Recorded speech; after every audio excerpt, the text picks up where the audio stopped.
నిన్న ఐ డ్రీమ్‌కి ఈ డీఏవీ public school పాప వాళ్ళ మదర్ వచ్చారండి. అన్నారు, "నేను చిలుకూరు బాలాజీ అన్న రంగరాజన్ గారిని కూడా కలిసానండి. నేను పరిచయం. రేపు వెళ్తున్నాను అంటే నేను అడిగానని ఒక్కసారి అడగండి. మా ఇంట్లో లలితా సహస్రనామాలు జరుగుతాయి. దసరా అమ్మవారి ఉత్సవాలు మేము చేస్తాం. వెంకటేశ్వర స్వామి దానికి వెళ్తాం. చిలుకూరు చిన్నజీర స్వామిని ఫాలో అవుతాం. నా ఇంట్లో నా పాపకి ఎందుకు ఇలా జరిగింది" అని పాపం షీ క్రైడ్ అలాట్ యెస్టర్‌డే. అసలు చాలా ఆవిడ బాధని ఎలా నేను ఓదార్చాలో నాకు అర్థం కాల. ఎందుకు మాకే అయింది, ఇంత డివోటీస్గా ఉన్నాం భగవంతుడి టువర్డ్స్ టు గాడ్ అని అంటే ఆవిడకి ఏం చెప్తాను సార్? మీ వంతు మీరేం చెప్తారంటే ఏమంటారు?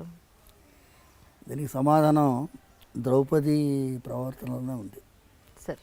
ద్రౌపదీదేవి శ్రీకృష్ణుడికి అత్యంత ప్రియమైన భక్తురాలు. ద్రౌపదికి ఎందుకు వస్త్రాపహరణం జరగాలి? రైట్. ద్రౌపది నిండు సభలో ఎందుకు వస్త్రాపహరణం జరగాలి? ద్రౌపదికి ఎందుకు అరణ్యవాసం? ద్రౌపదీదేవి కీచకుడి బారిన ఎందుకు పడాలి? కీచకుడి బారిన పడింది కాబట్టి కీచకుడు చచ్చాడు. రైట్. ఇప్పుడు ఈ అమ్మాయి వల్ల డిఏవి స్కూలు ఏ స్కూల్ అన్నా కానీ అవును, అవును, ఆ దుర్మార్గుడు బయట వచ్చాడు. అవును. ఈ అమ్మాయి కనుక ధైర్యం చేయకపోయి ఉంటే, పోనీలేండి మనం స్కూల్ మారదాం అనుకుని ఉంటే అవును, వచ్చేదా? ఇంకా ఎంతమంది బలై ఉండేవాళ్ళు. అంటే స్కూల్ యాజమాన్యంలో చాలామందికి తెలుసు ఇలా జరుగుతుందని, అయినా వాళ్ళు గమ్మునున్నారు. చాలామంది పేరెంట్స్ మా అమ్మాయి కూడా చెప్పేదండి ఏడ్చేదండి అని చెప్తున్నారు ఇప్పుడు. కానీ ముందు ఫస్ట్ వచ్చింది ఎవరు? మేము యాక్చువల్గా మీరు ఇంతకుముందు మాట్లాడుతున్నప్పుడు నాతో ఎప్పుడు ఉంటాడు, ఈ ఆడవాళ్ళ విషయంలో జాగ్రత్తలు సమాజానికి నేర్పించాలి, అమ్మాయిల్ని ఆడవాళ్ళని గౌరవించేటట్టుగా మన సమాజం మారాలి, అమ్మాయిల్ని ఆడవాళ్ళని ఒక విధమైన విలాస వస్తువుగా చూడకుండా ఒక పవిత్రమైన భావనతో చూసేటట్టుగా మన వాళ్ళు ఉండాలి. రోజు నాతో ఉంటాడు పవన్ అనేవాడు. వరంగల్ వెళ్తున్నామ్మా మేము 2019 అనుకుంటా. చిన్న అమ్మాయి 9 months అమ్మాయి. చాలా బాధ అయింది తెలుసుకొని మేము వెళ్ళి సమాజం ఫెయిల్ అయింది అని చెప్పడానికి వెళ్ళాం. Imagine 9 month baby. దారుణం. వెళ్తూ ఉన్న దారిలో ఏంటి ఇలా జరుగుతుంది ఎందుకు, దీనికి ఏంటి మనస్సులో ఒక విధమైనటువంటి ఆక్రోషం. స్త్రీగా ఈ దేశంలో పుట్టే వాళ్ళందరూ దురదృష్టవంతులా? వాళ్ళకి సమాజం గుర్తించదా? వాళ్ళకి రెస్పెక్ట్ ఇవ్వదా? వాళ్ళని సంరక్షించాలనే భావన ఉండదా అనే మాటలు మాట్లాడుకుంటూ వెళ్తుంటే, మేము సీతమ్మ తల్లిని రావణాసుడు అపహరించుకొని వెళ్తున్నప్పుడు జటాయు అడ్డుపడుతుంది. పక్షి రావణాసుడితో భీకరమైన యుద్ధం కిష్కింధాకాండలో వాల్మీకి వర్ణిస్తున్నాడు. రావణాసురుడిని నిజంగా నిశ్చేష్టుని చేస్తుంది జటాయు. అలాంటి రావణాసురుడితో ఓడిపోతామని తెలిసి సీతమ్మ తల్లిని కాపాడాలని చెప్పి జటాయువులాగా ప్రతి ఒక్క మగవాడు ఆ భావన ఎందుకు రాదు, మనం ఒక జటాయు కాన్సెప్ట్ బిల్డప్ చేయాలి స్వామి అని అక్కడ మొదలైంది ఆలోచన. అక్కడే మేము దిశ అయినప్పుడు కూడా మేము వెళ్ళాం. సో మాకేమైందంటే ఒక సైన్యము నిర్మించాలి అంటే ఒక 1000 మందో 2000 మందో 10,000 మందో మన మాటకి గౌరవించే వాళ్ళు కనుక ఉంటే బాగుంటుంది అనే ఆలోచనతో ముందెళ్ళాం. అప్పుడు అదే సమయంలో ఏమైంది అంటే, ఇక్కడ మా ఇంటి చిలుకూరు దగ్గరలోనే ఒక 3 కిలోమీటర్ దూరంలో ఒక అమ్మాయిని కిడ్నాప్ చేస్తుండే ఒక ఆయన. స్కూటర్లో కాళ్ళ నడుమ పెట్టుకున్నాడు, వెళ్తున్నాడు. అమ్మాయి అరుస్తుంది, అంతమంది చూస్తున్నారు. కానీ ఒకడు అడ్డుపడ్డాడు. అడ్డుపడి క్యూ రోరీ లడికి అన్నాడు. నేను हमारे घर की लड़की है कुछ पसंद नहीं उसको అంటే అమ్మాయిని అడిగాడు, కోనే ఏ తుమ్ కోనే అంటే మేరకు నై మాలూమ్ ఈ అంకుల్ కోనే అంటుంది అమ్మాయి. ఓహో. 2 చాప లంపకాయలు వచ్చి వెంటనే పోలీస్ పెట్రోల్ వెహికల్కి ఫోన్ చేస్తే వాళ్ళు వచ్చి ఇంట్రాగేట్ చేస్తే వాడు ఈ అమ్మాయిని ఎత్తుకుపోతున్నాడు. వాడు బెడ్షీట్లు అన్నీ ఉన్నాయి డిక్కీలో. Oh my God, my God. So వాడు కాపాడాడు. వాడు ఫస్ట్ జటాయు లాంటి వాడు. కరెక్ట్. ఇలాంటి వాడు జటాయు లాంటి వాడు మనకి సమాజంలో కొన్ని వేల మంది ఉంటే ఏం పర్వాలేదమ్మా, మీరు చేయాల్సిన అవసరం లేదు. మీరు మొబైల్ నంబర్స్ ఉన్నాయి కదా, police vehicle, petrol vehicle. Suppose లేడీస్కి, అమ్మాయిల కాలేజ్ దగ్గర ఈవ్టీజింగ్ అవుతుంది, ఫలానా కాలేజ్ దగ్గర ఈవ్టీజింగ్ అవుతుంది, వై డోంట్ యూ కమ్ అని చెప్తే వాళ్ళు వస్తారు. వాళ్ళు ఉండేది అందుకే కదా, ఇన్ఫర్మేషన్ ఇచ్చేది అవకాశం మనకు ఉన్నప్పుడు అవును సార్. అది కూడా జటాయు యొక్క పద్ధతియే కదా అని ప్రమోట్ చేస్తున్నాం. వీళ్ళని పిలిపించింది ఎందుకు అంటే, మాకు ఒక విధంగా వీళ్ళు ధైర్యం చేశారు, కానీ ఆ అమ్మాయి తల్లి తండ్రి ఒక విధంగా ఫ్రస్ట్రేటెడ్గా ఉన్నారు, నిర్వేదం, మీరు చెప్పినట్టుగా నిర్వేదంతో ఉన్నారు. వాళ్ళకి ధైర్యం చెప్పాలని పిలిపించాం. మాకే ఎందుకు జరుగుతుంది అని వాళ్ళు అడిగారు కదా. అవును సార్. మీకు జరిగింది ఆ వెంకటేశ్వర స్వామి వారు మీకు ధైర్యం ఇస్తారు, భయం లేదు. జరిగింది ఒక యాక్సిడెంట్, ఒక లారీ వచ్చి గుద్దింది అనుకోండి, ఆ లారీ గుద్దిన వల్ల మనం జీవితం అయిపోదు కదమ్మా. ఎగ్జాక్ట్లీ. బతికిపోయింది అమ్మాయి, కాపాడబడింది. ఇప్పటి నుంచి కొత్త జీవితం ప్రారంభించి జాగ్రత్తగా సంరక్షించుకొని సమాజానికి కూడా ఒక మెసేజ్ ఇవ్వాలని వాళ్ళని పిలిపించడం జరిగింది. అవును సార్.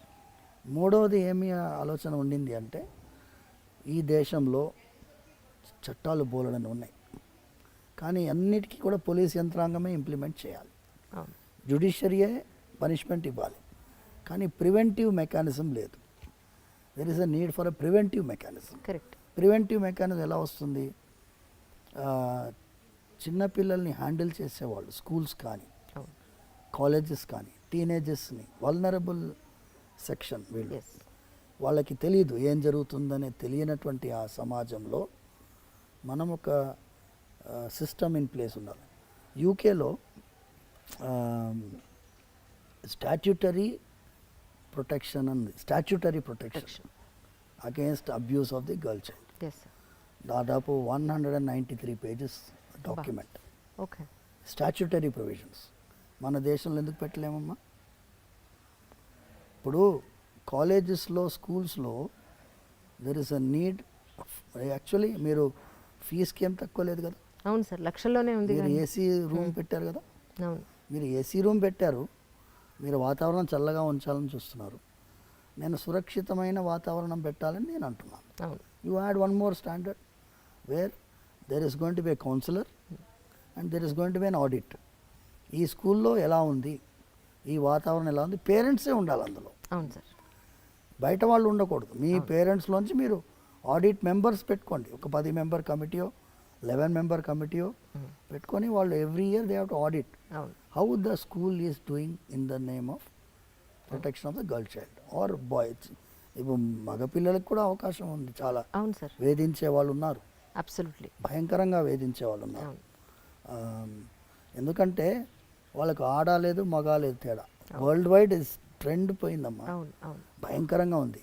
సమాజంలో మంచి చెప్పే వాళ్ళకి ఇవాళ రోజు చాలా పర్సంటేజ్ తగ్గిపోయింది, వాళ్ళ పర్సంటేజ్.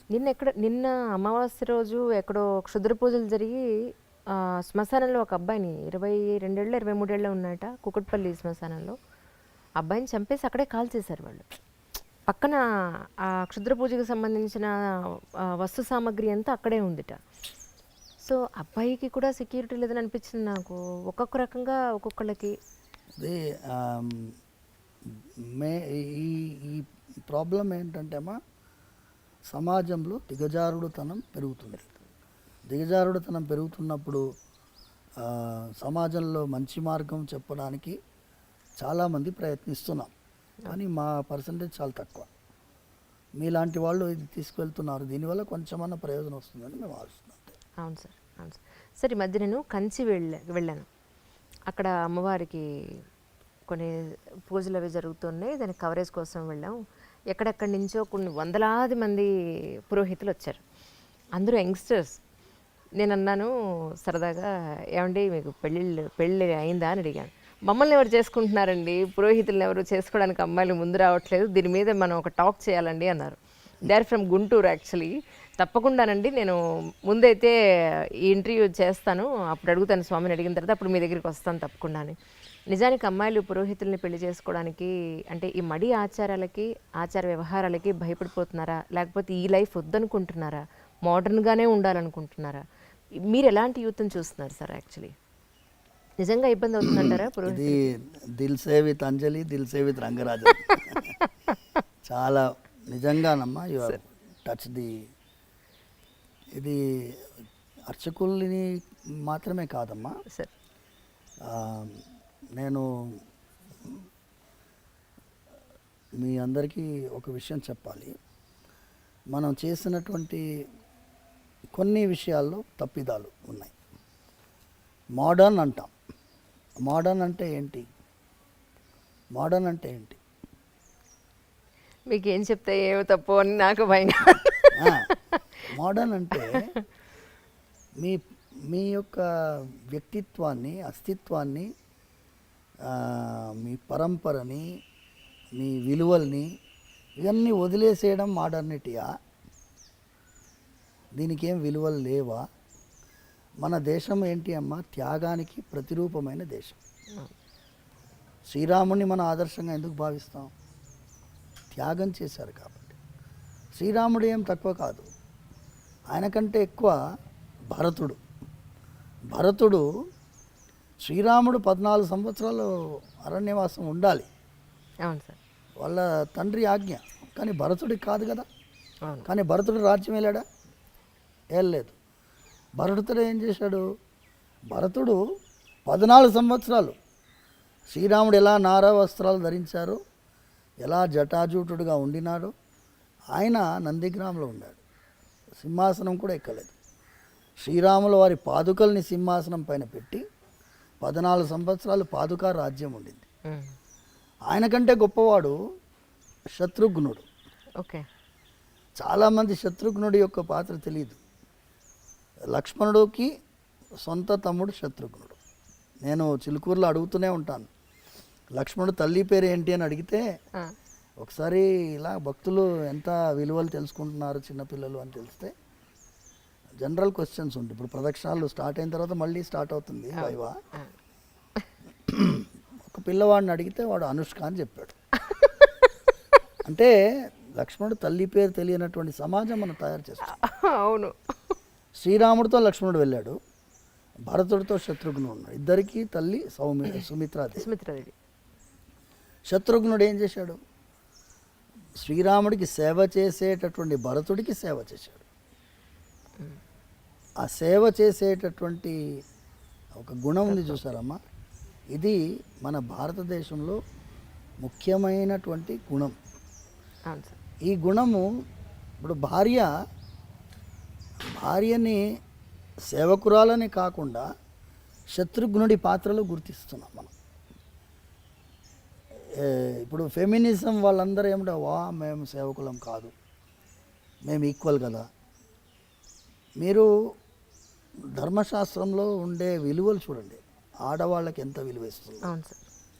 ఒకటే ఒక చిన్న ఫార్ములా మీకు ఇచ్చి, ఈ టాపిక్ ఏంటి అంటే, సేవాభావంతో ఆడవాళ్ళు వ్యవహరిస్తుండేవాళ్ళు ఇంకా కూడా ఉన్నారమ్మా. వేద విద్యార్థినే పెళ్లి చేసుకోవాలనే అమ్మాయిలు ఉన్నారు. పర్సంటేజ్ తగ్గింది. మీరు చెప్పినట్టుగా this drastic reduction in the percentage. Engineering చదివినా, డాక్టరేట్ చేసినా కూడా కొంతమంది అమ్మాయిలు మేము వేదాధ్యయనం చేసిన వాళ్ళని పెళ్లి చేసుకోవాలని కొంతమంది ఉన్నారు ఇంకా. బట్ పర్సంటేజ్ తగ్గింది. నేను ఏమిటి, ధర్మశాస్త్రంలో ఆడవాళ్ళకి పాత్ర చెప్పబడింది. ఇప్పుడు పాప పుణ్యాల గురించి ఫార్ములా చూస్తాం. భార్యకి భర్తకి నడుమ పాప పుణ్యం పర్సంటేజ్ ఎలా విభజిస్తుంది ధర్మశాస్త్రం చూడండి. భర్త పుణ్యం చేస్తే భార్యకి 50% పోతుంది. ఎంత? 50%. భర్త పుణ్యం చేస్తే భార్యకి 50% పోతుంది. భార్య పుణ్యం చేస్తే భర్తకి 0% వస్తుంది. ఓహో, ఏం ట్రాన్స్ఫర్ అవ్వదా అయితే ఎక్కడ? ఓకే.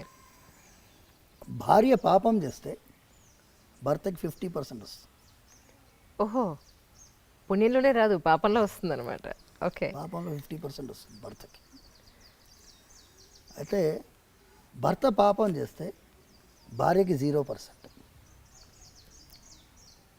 ఓకే. సో ఇక్కడ అమ్మాయిలకి చాలా ఇంకా ప్రయారిటీ, విశేషమైన- చాలా ప్రయారిటీ ఉంది. సమాజంలో అందుకోసం ఆడవాళ్ళు భార్య ఆజ్ఞ లేనిదే నువ్వు ఏ ధర్మకార్యం చేయడానికి లేదు.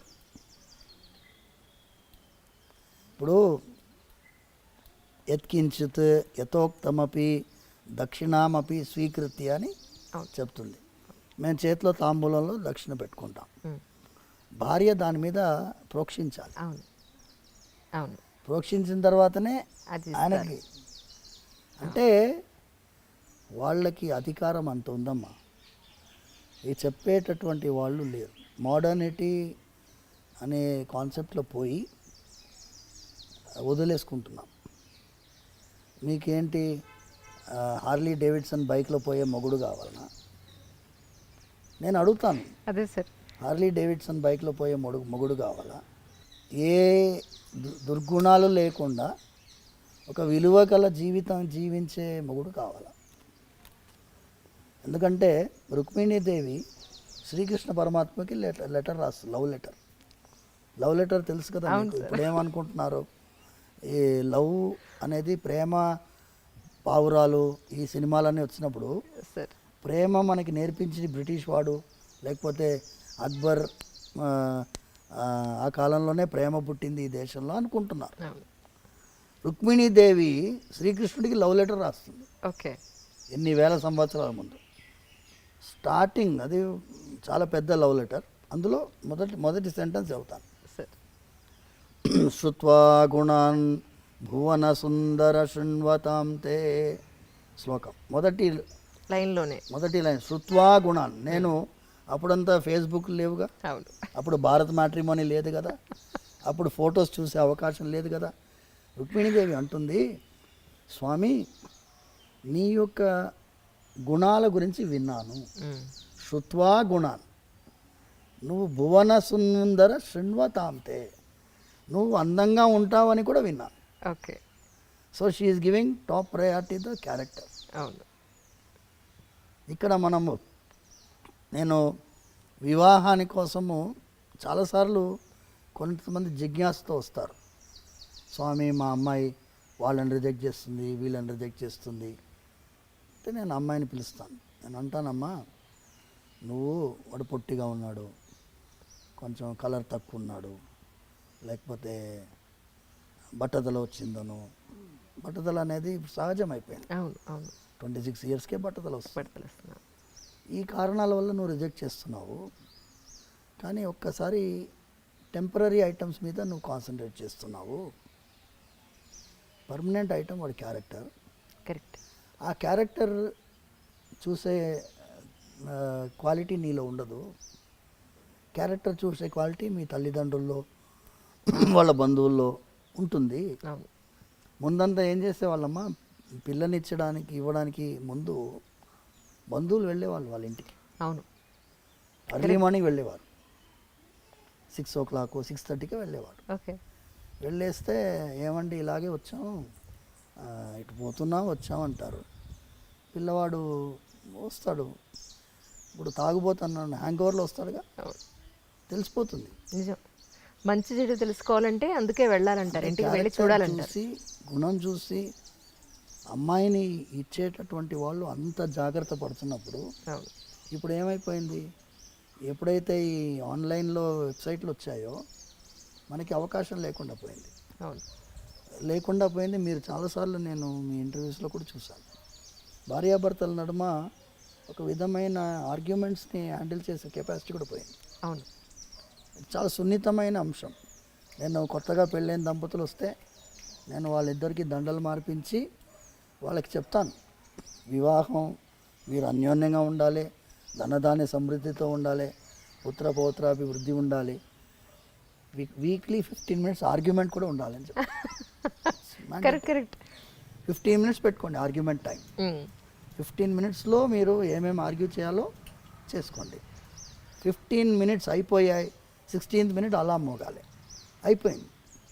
So that is the period. Correct. You can make it 15 minutes or half an hour, it's up to you. Arguments లేకపోతే అందులో మజానే లేదు. నిజం. ఏ రోజు తిట్టుకునే కంటే సరే ఇప్పుడు okay noted down, we will have it on Sunday this time, ఎంత బ్రహ్మాండంగా ఉంటుంది. పర్ఫెక్ట్ అసలు. ఇది నేను సూచించేది. సార్ వాళ్ళు అన్యోన్యంగా ఎన్నోసార్లు మేము మేము ఎన్ని వివాహాలు నిలబెట్టామంటే డైవర్స్ వరకు వెళ్ళిన వాళ్ళని కలిపాం. తల్లిదండ్రులు వీళ్ళ తల్లిదండ్రులు వాళ్ళ తల్లిదండ్రులని కొంచెం వాళ్ళని సపరేట్గా వదలండి కొన్ని రోజులు, మీరు ఇంటర్ఫియర్ కాకండి. అమ్మాయి తల్లిదండ్రులు ఇంటర్ఫియర్ అవుతారు, అబ్బాయి తల్లిదండ్రులు ఇంటర్ఫియర్ అవుతారు. అవును. ఆ వివాహం చేసేటప్పుడు ఎంత కలిసి పనిచేస్తారో విడగొట్టడానికి మాత్రం అంత టీం వర్క్ చేస్తారు. నేను చెప్పినాను, విడగొట్టడానికి టీం వర్క్ చేయకండి అమ్మా, వాళ్ళని వదలండి. Just let them sort their problems out. చాలా సినిమాల్లో ఏమవుతుంది, వివాహం ఈజ్ ద ఎండ్ అని వేస్తారు, అక్కడే బిగినింగ్. అవును, అప్పుడే మొదలు స్టార్ట్ చేయడమే. అవును. మీరు అక్కడి నుంచి మీరు ఏ మూవీలోనైనా వివాహం అయిన తర్వాత ఆనందంగా ఉండే మూవీస్ చూపించాలి కదమ్మా. అవును. అవును. వచ్చాయి అలాంటి మూవీస్. Correct sir. అవును. పెళ్ళితోటి ఎండింగ్ అయిపోతుంది. అవును. రామాయణంలో సీతా కళ్యాణంతో ఎండ్ అయిపోయింది అనుకో, రామాయణంలో ఏముంది, అవును సార్. ఏమీ లేదు. అందుకోసం మేము ఈ త్రూ యూ దిల్సేలో ఇది చేయాలి. అవును సార్. ఇది చాలామంది మీరు సైకియాట్రిస్ట్ తోటి అవును. కౌన్సిలర్స్ తోటి మీరు చేశారు. అవును సార్. ఇది వాళ్ళ ప్రాబ్లం, కూర్చొని మాట్లాడుకోరు. ఏమి వీక్నెస్లు ఏం ప్రాబ్లమ్స్ అర్థం చేసుకునే అవకాశం ఎవరిస్తున్నారు? వెంటనే థర్డ్ పార్టీ వస్తాడు, లాయర్ వస్తాడు, అవును. మీరు ఇట్లా రాయండి, ఇట్లా రాస్తే తొందరగా డైవర్స్ వస్తారే. Will you not give them some time to settle their matter difficulties? True. Actually నేను ఫుల్ ఫ్లెడ్జ్డ్గా ఒక ఎంట్రీ తీసుకోవాలి అని మెంటల్గా చాలా ప్రిపేర్ అయ్యి వస్తే సార్ నాకు 1 hour టైం ఇచ్చారు. అంటే ఆయన ఆబ్లిగేషన్స్ సోమవారం ఉన్నాయి, డౌట్ లేదు అందులో. నాన్నగారికి ఇప్పుడు 1 o'clockకి అన్నం పెట్టాలని చెప్పారు. నాది టైం వేసి ఇంకొక 10 నిమిషాలు ఉంది సార్. అంటే మీ జర్నీ వెళ్ళి నాన్నగారు కొట్టించడానికి 10 నిమిషాలు టైం పడుతుందని అనుకుంటున్నాను. సో ఏం చేద్దాం, వెయిట్ సాయంత్రం వరకు వెయిట్ చేయమన్నా వెయిట్ చేస్తాం. మీరు మధ్యలో కాసేపు రెస్ట్ తీసుకుని భోజనం చేసి సాయంత్రం చేద్దామంటే పెట్టుకుందాం అంటారా? ఫ్రెష్గా మళ్ళీ పెట్టుకుందాం. సరే, సిలబస్ ఇచ్చేసేయి. ఎందుకంటే ఒక్కొక్క టాపిక్ తల్లి మీది ఎలా ఉంది అంటే సార్ మీ క్వశ్చన్స్ కూడా వైడ్ స్పెక్ట్రమ్. అవును sir. See your leading question, Anjali interviews ఎందుకు చాలామంది చూస్తారు అంటే యాంకర్ ఎలా ఉండాలో అలా ఉండాలి. యాంకర్ అంటే లోపల దిగి పట్టేస్తుంది అంతే, దాని తర్వాత మా ఫ్రీడమ్ ఇస్తారు. లేదండి అంతకంటే వాళ్ళు మాట్లాడివ్వకుండా ఇంటర్వ్యూ చేసే వాళ్ళు ఉన్నారు. అవును సార్. అవును సార్. సో అందుకోసం మీరు అంత ఫ్రీడమ్ ఇస్తున్నారు కాబట్టి వైడ్ రేంజ్ మనం మాట్లాడాలి. సమాజానికి ఉపకారం అయ్యేటటువంటి విషయాలు మనం మాట్లాడుతున్నాం కాబట్టి అసలు వి షుడ్ హ్యావ్ అనదర్. తప్పకుండా ఇంకోటి ఈ ఒక్క క్వశ్చన్తో ముగించేస్తాను. అలాగే జనరల్గా గుడికి, ఎస్పెషల్లీ ఇక్కడ బాలాజీ టెంపుల్కి ఏదో ఒక కోరికతోనో, ఒక ఆవేదనతోనో, తీరిన ఆవేదనతోనో, ఒక ఆత్రతతో వస్తారు. ఇక్కడికి వచ్చిన తర్వాత ఆ ప్రదక్షిణాల ద్వారానో లేకపోతే ఇక్కడ మొక్కులు తీర్చుకోవడం ద్వారానో కొంత వాళ్ళకు ఉపశమనం దొరుకుతుంది. మీ వరకు ఇన్ని సంవత్సరాల నుంచి గుళ్ళో ఉంటున్నారు, మరి మీకు మనస్తాపం వస్తే ప్రతిరోజు చూసే దేవుడికి ఇక్కడే చెప్పుకుంటారా, లేకపోతే మీకు బాధ వస్తే ఏం చేస్తారు అని? చాలా అదేమంటారు, ధర్మ సంకటం అంటారు. కానీ మనస్తాపం వస్తుంది. స్వామివారి కైంకర్యం చేస్తున్నప్పుడు ఒకటే ఏంటంటే దాన్ని ఎదుర్కొనే ధైర్యం కూడా ఆయన ఇస్తున్నారు. ఏదన్నా పరిస్థితి వచ్చినా, పరిస్థితి సమాజంలో సహజంగా వస్తుంది. ఒక చిన్న ఎగ్జాంపుల్ మీకు ఇస్తాము.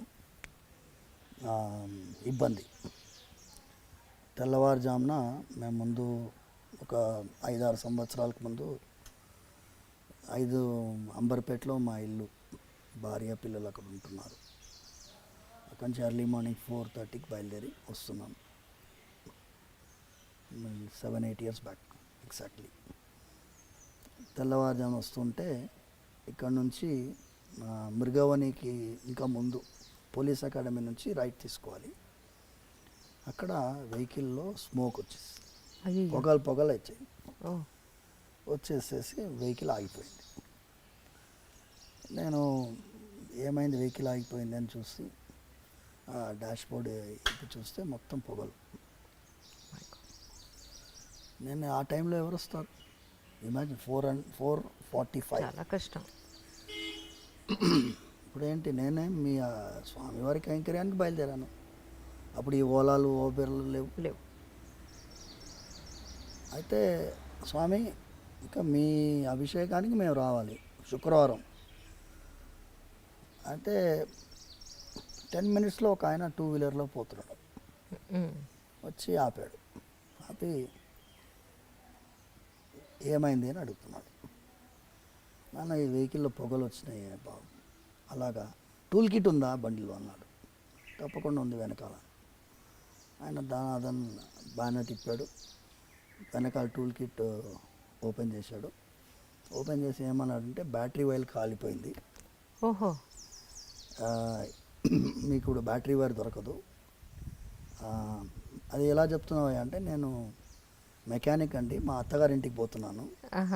మా అత్తగారి ఇల్లు వికారాబాద్ యువతల 2-wheelerలో ఎర్లీ మార్నింగ్ పోతున్నాను. నేను స్పీకర్ వైర్స్ కట్ చేసి జాయిన్ చేస్తాను, కానీ ఇది చాలా దూరం పోదు, ఈ హై యాంపేరేజ్ ఉంటుంది కాబట్టి ఇక్కడి నుంచి పోతుంది. మళ్ళీ మీరు రంగారోజ్ మెకానిక్ దగ్గర పోయి చేసేసుకోండి అన్నాడు. చేసేసాడు.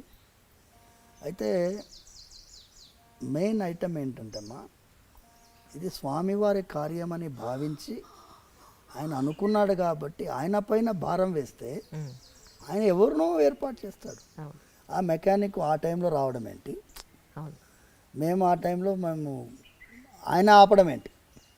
అవును, జనగా రోడ్డు మీద ఏదైనా అవసరం ఉందన్నా మేము నిలబడున్నాం, కారు బయట నిలబడున్నాం, ఆయన ఆపాడు, ఆయనే చూశాడు, జాయిన్ చేశాడు, వెళ్ళిపోయాడు, రూపాయి తీసుకోలేదు. అంటే స్వామివారు మనందరినీ కూడా ఏమంటేమా, మేము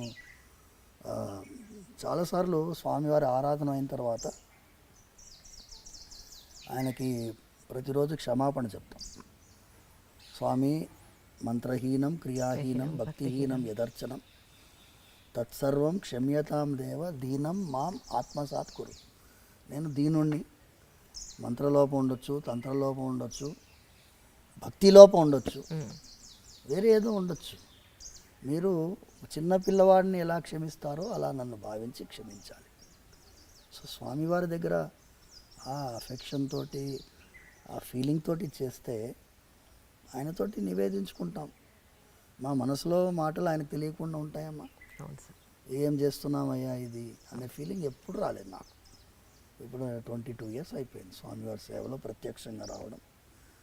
ఇంతవరకు నాకు ఎప్పుడూ కూడా అయ్యో ఇది ఏం రా దౌర్భాగ్యమైన పరిస్థితి అనే ఫీలింగ్ అయితే రాలేదు.